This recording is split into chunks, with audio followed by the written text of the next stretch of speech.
ఏంది భయ ఖాళీ సంటి పిల్లలు లెక్క ఇంకా పాలు తాగుతుండావు. ఆయన మందు పుచ్చుకోరండి. ఇది మందు పుచ్చుకోడా? అవును, చిన్నప్పటి నుంచి పాలు తాగడమే అలవాటు. వారి గొడ్డల మీద ఒట్టు. ఏంది భయ ఈ తమాసా?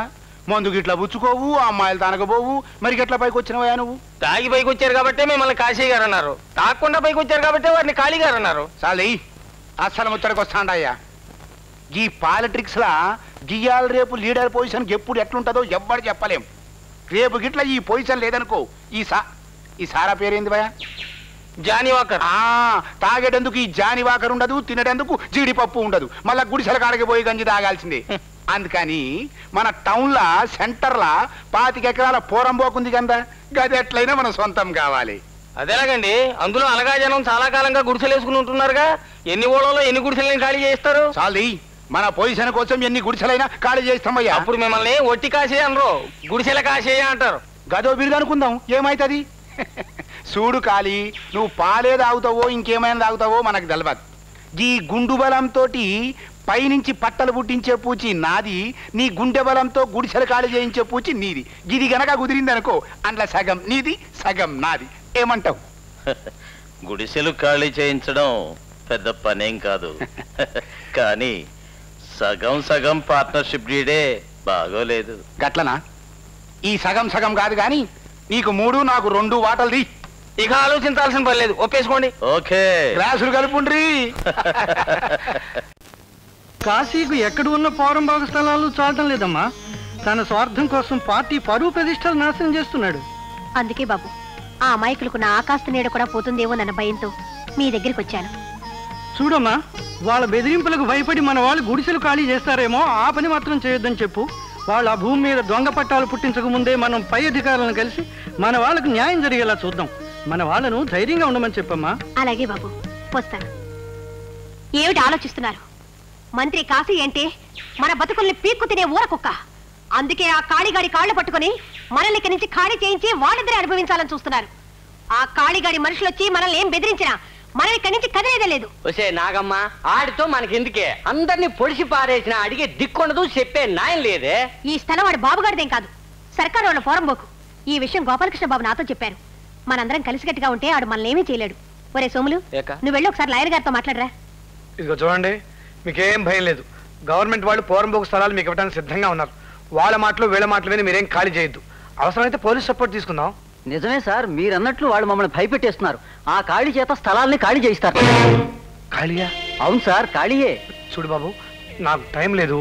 ఈ కేసు ఇంకెవరికైనా ఇవ్వండి. ఇప్పుడేగా సార్ వాదిస్తామన్నారు. అన్నాను, ఇప్పటికే ఒప్పుకున్న కేసులు చాలా ఉన్నాయి, మరి అవన్నీ చూడాలి కదా. మీరు మరోలా భావించక ఇంకో ప్లేయర్ని చూసుకోండి. వెళ్ళండి ప్లీజ్. నమస్తే సార్. పదరా. ఝాన్సీ, నువ్వు రెడీయా?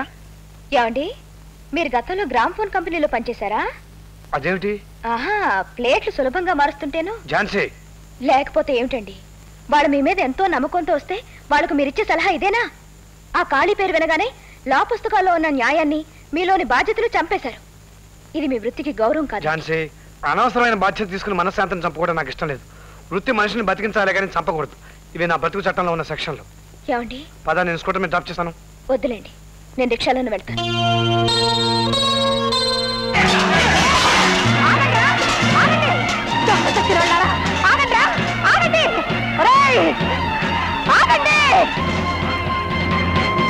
కుక్కలు కొడకల్లారా, ఇలా ఎంతమంది ఉసురు పోసుకుంటారా? కాళీగాడు వాడు చచ్చే రోజులు దగ్గర పడ్డాయి. మమ్మల్ని ఖాళీ చేయించే అధికారం ఆడికెక్కడరా? ఆ మంత్రి కాంతి గారితో చేతులు కలిపి మా బతుకులు అన్యాయం చేస్తాడా? దమ్ముంటే వాడినే రమ్మనండ్రా, వాడి మాంసం కుప్పలేస్తాను. మా గురువు గారు జారి తెలుసబట్టే నువ్వు ఇంకా బతికున్నావు. మా అయ్యగారు ఆడదని వదిలేస్తే నువ్వు ఆపోతున్నా రెంకలేస్తున్నావు. నీ ఎంత చూస్తా.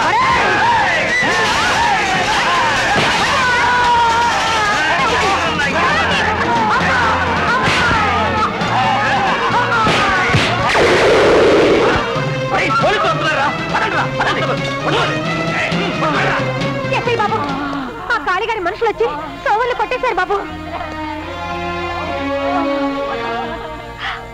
త్వరగా హాస్పిటల్ తీసుకెళ్తా, పదండి. సారీ సార్, నేను ఆ పేషెంట్ని ట్రీట్ చేయలేను. మీరు ఆ ఖాళీకి భయపడుతున్నారా?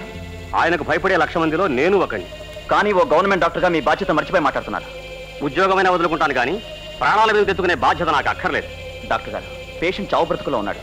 అతని డెత్ స్టేట్మెంట్ తీసుకుంటే ఖాళీని సులభంగా అరెస్ట్ చేయొచ్చు. ప్లీజ్. నా వల్ల కాదు. అసలు ఈ రోజు నేను డ్యూటీలోనే లేను. డాక్టర్ గారు, మీకు ఒక పోలీస్ ఆఫీసర్ చెప్తున్నా వినకుండా ఒక రౌడీ ఏదో చేస్తాడని భయపడుతున్నారు. మీరు చదువుకున్న మూర్ఖులు, విజ్ఞానం పెరిగి వివేకం చచ్చిన మేధావులు. మీ పైన నేను రిపోర్ట్ చేస్తాను. ఎస్ఐ బాబు, సోములు మాట్లాడుతున్నాడు బాబు. పదండి. సోములు, సోములు ఉద్రేకపడకో. జరిగింది ఏమిటో చెప్పు. ఎస్ఐ గారు, నేను ఎలాగూ బ్రతుకుతానని ఆశ లేదు. చావబోయే ముందైనా మంచి పని చేసి కళ్ళు మూస్తాను.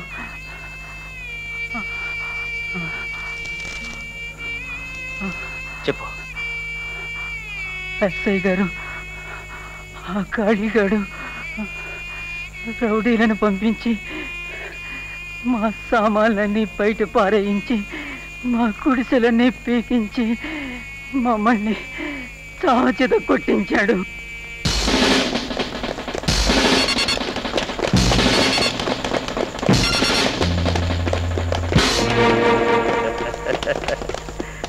ఏం ఇన్స్పెక్టర్ గారు, దారి తప్పొచ్చారా? Your under arrest.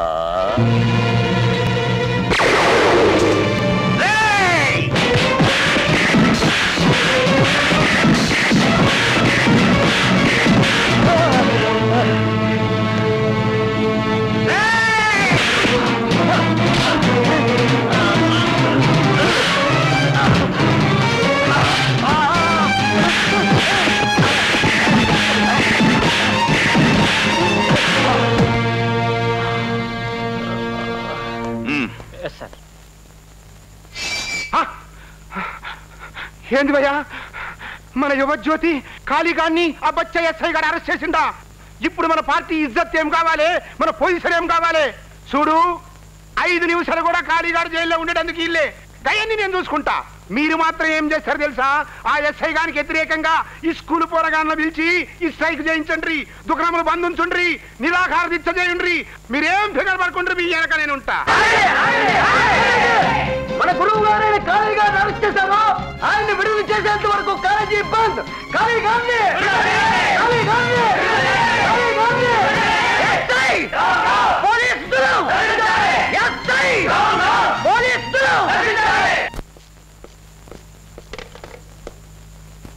ఏంటైనా నువ్వు చేసిన పని?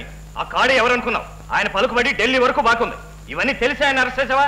సార్, ఒక నేరస్తుని అరెస్ట్ చేసేటప్పుడు అతను చేసిన నేరాన్ని గురించి ఆలోచించడమే నాకు అలవాటు. నీ పై అధికారిగా చెబుతున్నాను, కాళీని విడుదల చేయి.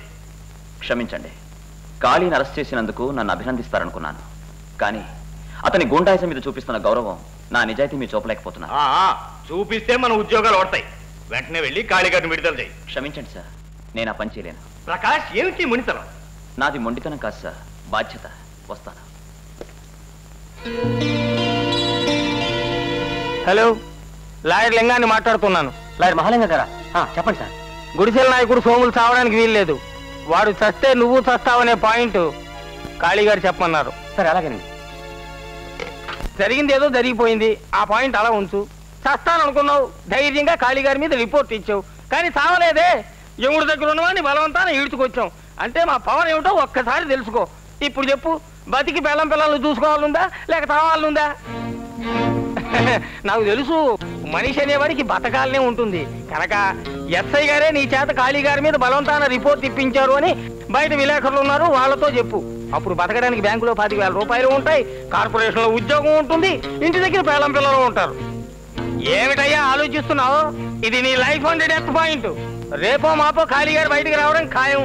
ఆ తర్వాత నువ్వు చెప్పాలనుకున్నా నీ బెల్లం పిల్లలకు నువ్వు మిగలవు, బ్యాంకులో బ్యాలెన్స్ మిగలదు, కార్పొరేషన్ లో ఉద్యోగం మిగలదు. ఇదే నువ్వు తెలుసుకోవాల్సిన లైఫ్ పాయింట్.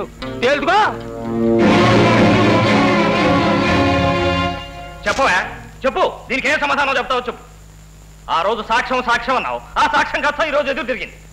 ఆ రోజు నేను ఎంత చెప్పినా వినకుండా బాధ్యత అని, విద్యుత్ ధర్మం అని ఏవేవో పుస్తకాల్లో మాటలు చెప్పావు. లేదు సార్, వాళ్ళంతా అతన్ని భయపెట్టి ఫాల్స్ స్టేట్మెంట్ ఇప్పించారు. ఒక బ్రోతల్ని అరెస్ట్ చేసేటప్పుడు కూడా ఆవిడ పలుకుబడి ఏమిటి, హోదా ఏమిటి, బ్యాక్గ్రౌండ్ ఏమిటి అని గమనించి అరెస్ట్ చేయవలసిన ఈ రోజుల్లో కాళీగారి లాంటి పెద్ద మనిషిని అరెస్ట్ చేసి మన డిపార్ట్మెంట్ పరువు తీసాం. సరే సరే, వెంటనే వెళ్ళి కాళీని విడుదల చేసి పైనుంచి షంటుతున్నారు, దానికి ఏదైనా ఎక్స్ప్లెనేషన్ రాసి. సార్, ఒక గూండాను అరెస్ట్ చేసినందుకు, అతని పలుకుబడి హోదాను చూసి భయపడినందుకు, ఈ కాకి పట్లకున్న నీతిని నిజాయితీని చంపుకోలేనందుకు నేను ఎక్స్ప్లెనేషన్ ఇవ్వాలి అంతేనా సార్? అవన్నీ నాకు అనవసరమయ్యా. ముందా కాగితం ఏదో రాసు. మన డిపార్ట్మెంట్ లో మరీ ఇంత నిజాయితీ ఉంటే జనం కన్ఫ్యూజ్ అయిపోతారయ్యా. వస్తాను సార్. గౌరవనీయులైన మీ కాళీ గారిని చచ్చిపోయిన మన డిపార్ట్మెంట్ నిజాయితీకి సాక్ష్యంగా ఇప్పుడే విడుదల చేస్తాను.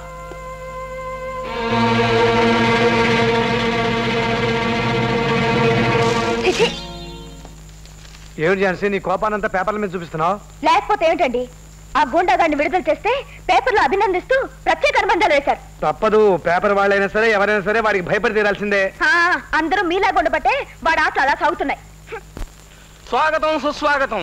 జైలుకి వెళ్ళడం ప్రజానాయకుడి లక్షణం. శ్రీ కాళీ విడుదల సందర్భంగా గొడ్డలపాటి యువజన సంఘం అభినందనలు.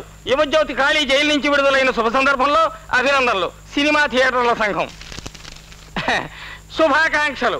యువజ్యోతి శ్రీ కాళీ గారు జైలు నుంచి విడుదలైన శుభ సందర్భంలో శుభాకాంక్షలు. పట్టణ వర్తక సంఘం. చూడండి సార్, మీ గురించి ఎంత గొప్పగా రాశారో. ఈ దెబ్బతో మీ కీర్తి ఆసేతు సీతాచలం మహత్తరంగా వ్యాపించిపోతుంది.